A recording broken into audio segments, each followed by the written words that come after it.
పార్వతీదేవిని ఉపాసన చేశారు. పార్వతీదేవిని ఉపాసన చేస్తే కృష్ణుడు ఎలా భర్త అవుతాడండి? కృష్ణుడిని ఉపాసన చేసి కృష్ణుడి భర్తగా పొందొచ్చు కదా. మధ్యలో పార్వతీదేవిని ఉపాసన చేయడం ఎందుకు కాత్యాయనీదేవి పేరుతో? అంటే ఇందులోనే ఒక చమత్కారం ఉంది, ఇందులోనే ఒక రహస్యం ఉంది. శాస్త్రంలో ఏమిటంటే మనకి శ్రీమన్నారాయణుడే నారాయణిగా ఉంటాడు. నారాయణ నారాయణి నారాయణి అని పిలవబడినప్పుడు పార్వతీదేవిని పిలుస్తారు.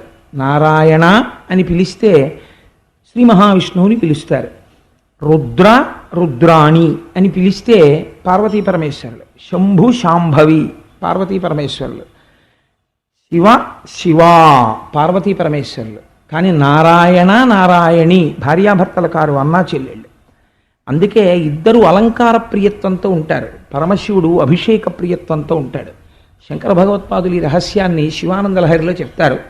భార్యాత్వం వృషభత్వమర్ధవపుషా భార్యాత్వమార్యాపతే ఘూణిత్వం సకితా మృతంగవహతా చేత్యాది రూపం దదౌ తత్పాదే నయనార్పణంచ కృతవాన్ తద్దేహభాగో హరి అంటారు.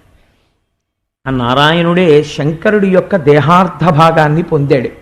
అందుచేతనే ఈవిడ శక్తి స్వరూపం, ఆయన శక్తి స్వరూపం.